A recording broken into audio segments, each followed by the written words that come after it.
Hello everyone. In this presentation, we are going to learn about advantages and disadvantages of suspension type insulators over pin type insulators. And also we'll be learning about the causes for failure of insulators. Now let us see the first one, that is nothing but the advantages of suspension insulator over pin type insulators. These suspension insulators above 50 kV, they are cheaper than the pin type insulators, and each suspension type insulator is designed for about 11 kV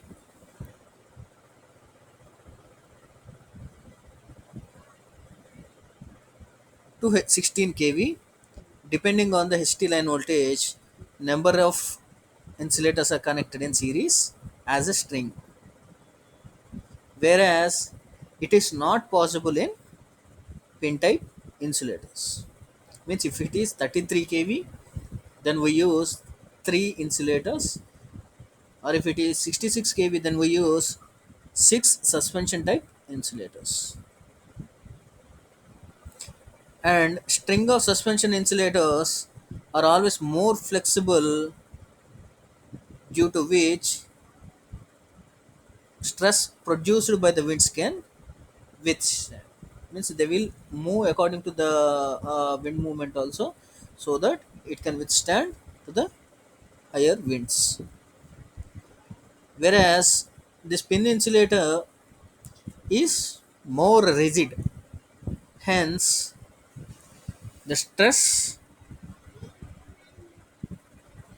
is transferred to the cross arms, which may damage the cross arms.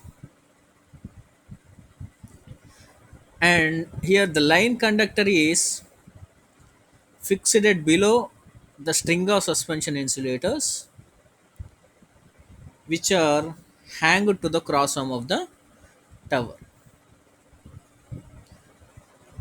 So the line is less liable to the effect of lighting disturbance. Whereas in pin type insulator, the line is run on the top, which is fixed above the cross arm. And the line is liable to the effect of lightning disturbance.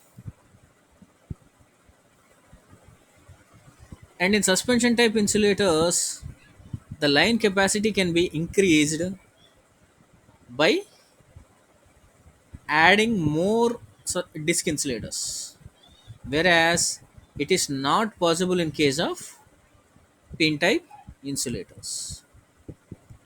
Due to any reason, if one insulator in that string is damaged, then that damaged suspension insulator can be replaced.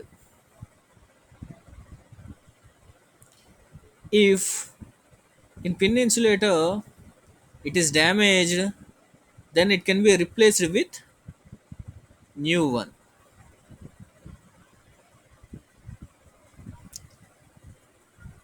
And also the maintenance cost of suspension insulator is cheaper than pin type insulators. The spacing between the conductors must be more because of large swing due to winds and flexibility of string. Whereas in pin type insulators, the spacing between two conductors is less due to its rigidity. Now let us see the causes for failure of insulators. Why do these insulators fail? The main reasons are because of cracks that occur on the insulators. It may be due to the manufacturing defects and also due to the porosity of material, and also these insulators fail due to the deposit of dust and flashover, and also due to the mechanical stress and short circuit.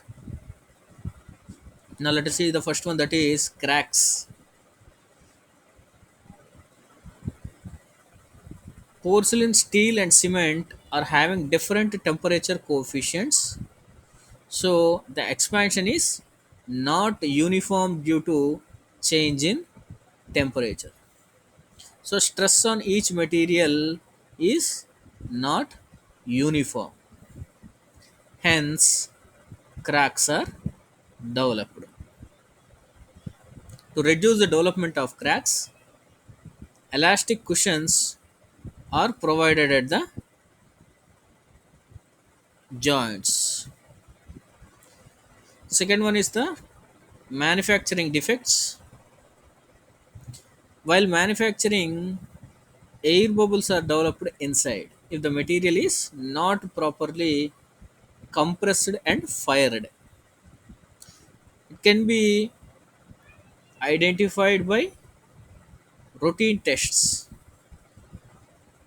The third one is the porosity of material. If the insulators are not fired up to the rated value at the time of manufacturing, this causes porosity in material. Means it absorbs the moisture from the atmosphere or from cement, which reduces the resistivity of the material,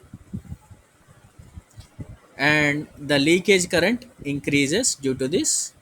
The temperature of the material increases, hence the insulator is punctured. And this can be reduced by to some extent by glazing the insulators. The fourth one is the deposition of dust. If the surface of the insulator is not properly glazed, then water, dust and dirt retain on the surface. It reduces the path of the leakage current. This can be easily avoided by cleaning the insulators periodically. The last one is the flashover. Flashover is nothing but due to any reason, if greater than the rated voltage appeared across the two metallic parts of the insulator, it will cause overheating of the insulator.